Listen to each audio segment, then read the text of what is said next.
Welcome to Arctic Reflections. You're the problem. Sir, ma'am, you're the problem, Karen. Today we're gonna have a look at Flat Earth fools on TikTok.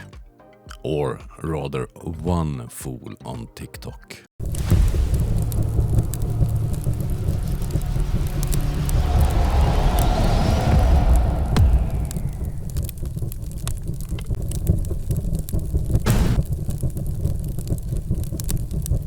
The fool of today is Michael Scriber, or Mike Scriber. He has 7,000 followers on TikTok and he's very active there.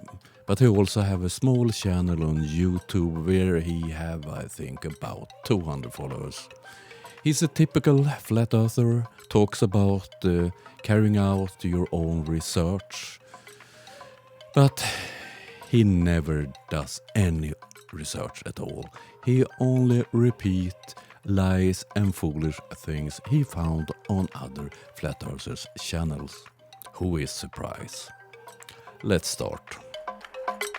Prepare yourself for a real dumpster fire. All right, so guys, I just have a question. I need someone to help me explain. NASA, Elon Musk, we could get Neil deGrasse Tyson, Bill Nye, right? Why is this globe behind me? Why is the water not sticking to the ball here? Why is water seeking and finding level and then contained by an ice wall or a concrete wall in this case? Guys, they're mocking us. Make it make sense. He already knows the answer: gravity.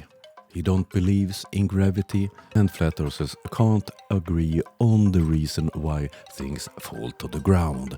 They have several different theories or lies about it. So today we are talking about the Coriolis force, right? And if it's real or not. Let's dive in. In physics, the Coriolis force is an inertial or fictitious force that acts on an object in motion. Can we go back? Fictitious. Definition, please? No problem, I gotcha. Fictitious, not real or true, being imaginary or having been fabricated. You don't say. He read fictitious force, but he didn't search for that term. So, if I do the search, I will find this.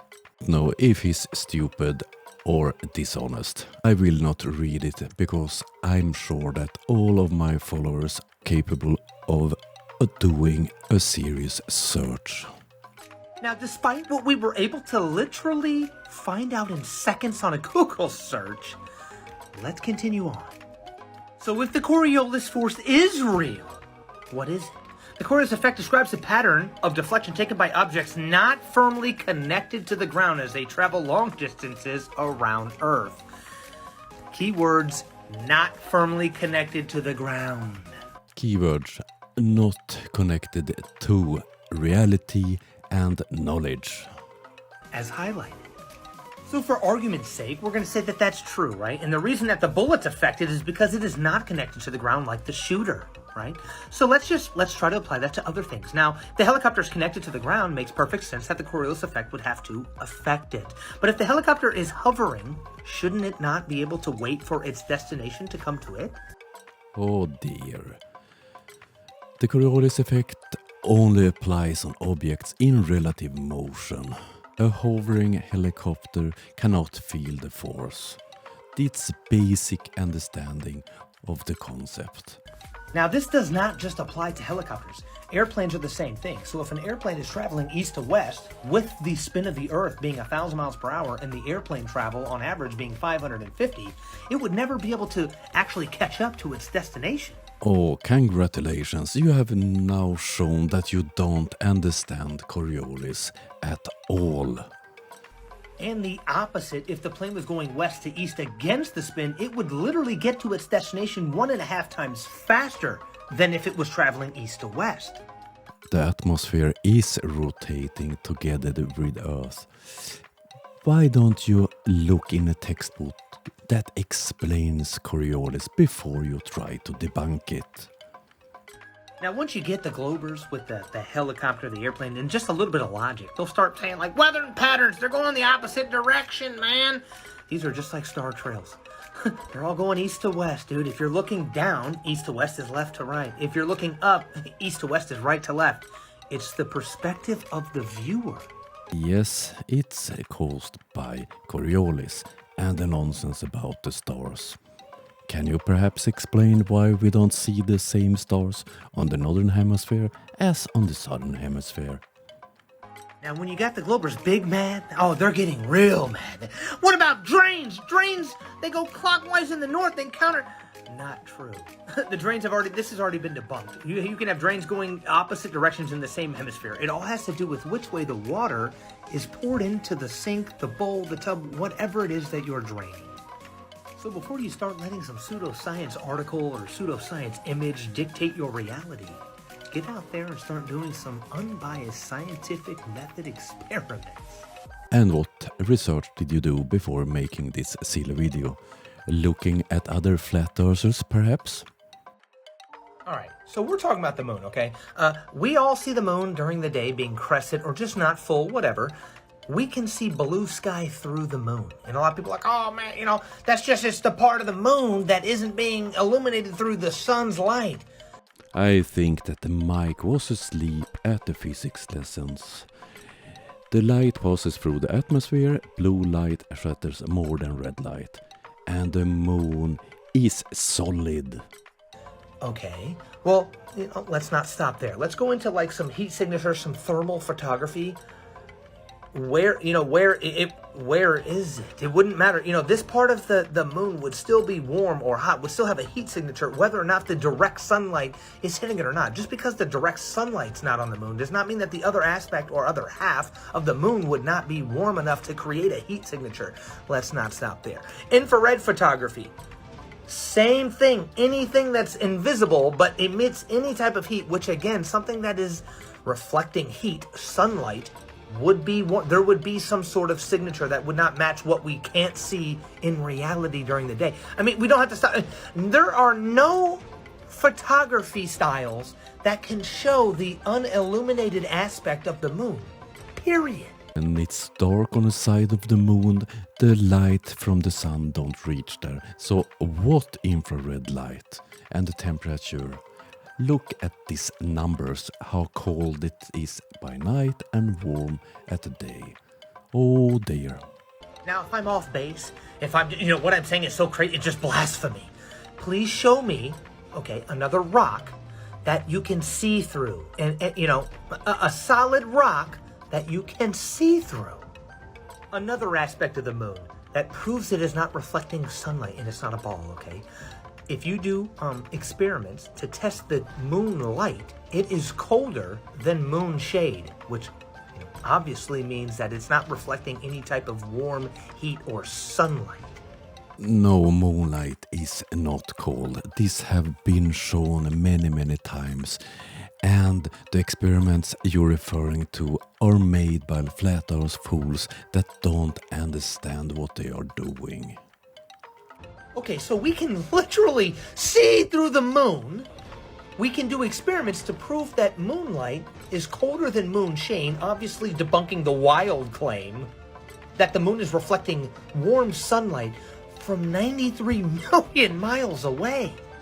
Well, just to top it off, these are how, solid spheres reflect light. This is what we see. We don't see, which image is not like the rest?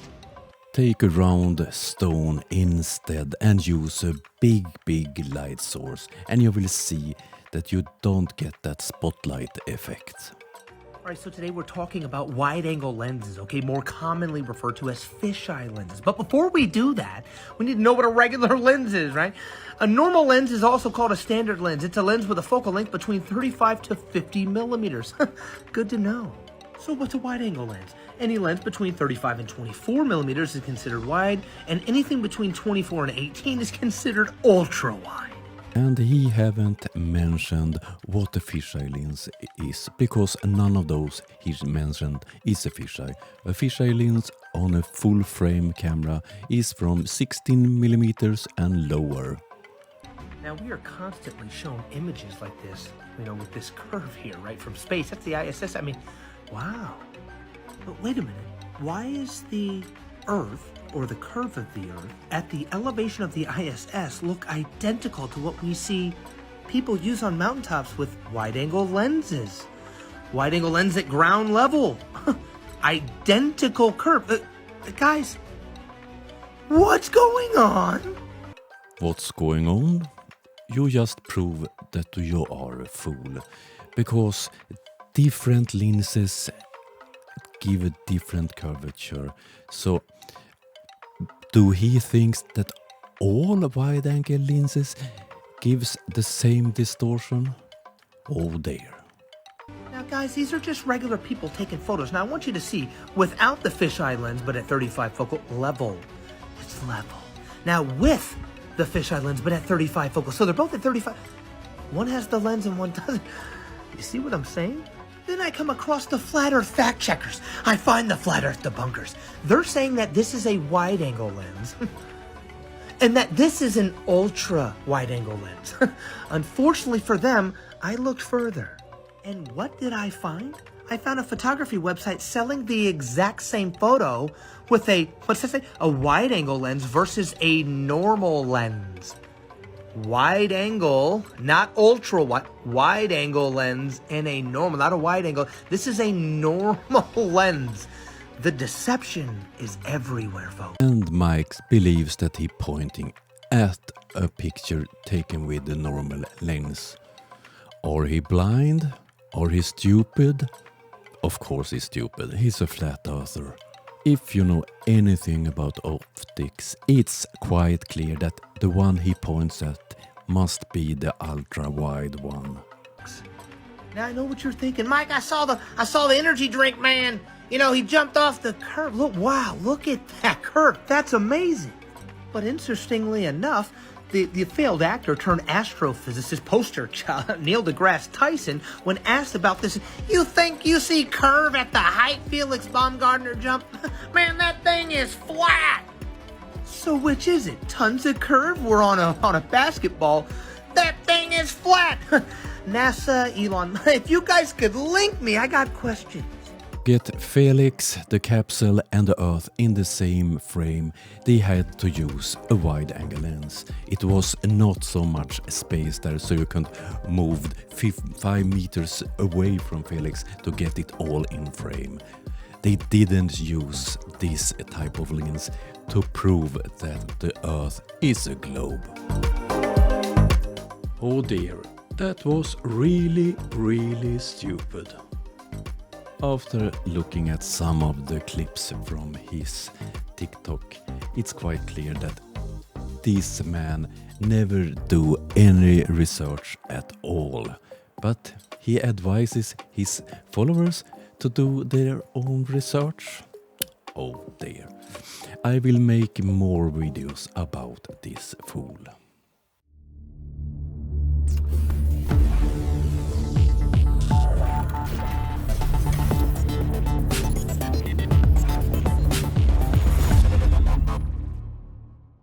All incomes from this channel, ads, memberships and so on goes for buying drones to Ukraine. And if you donate using PayPal, I will buy kamikaze drones.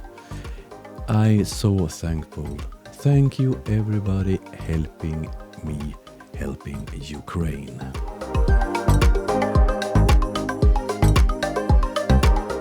Thank you for watching. Hope you liked the video. If you did, hit like, subscribe, become a member, or come back next time I'm showing a video. Have a nice day. Hope to see you soon. Bye.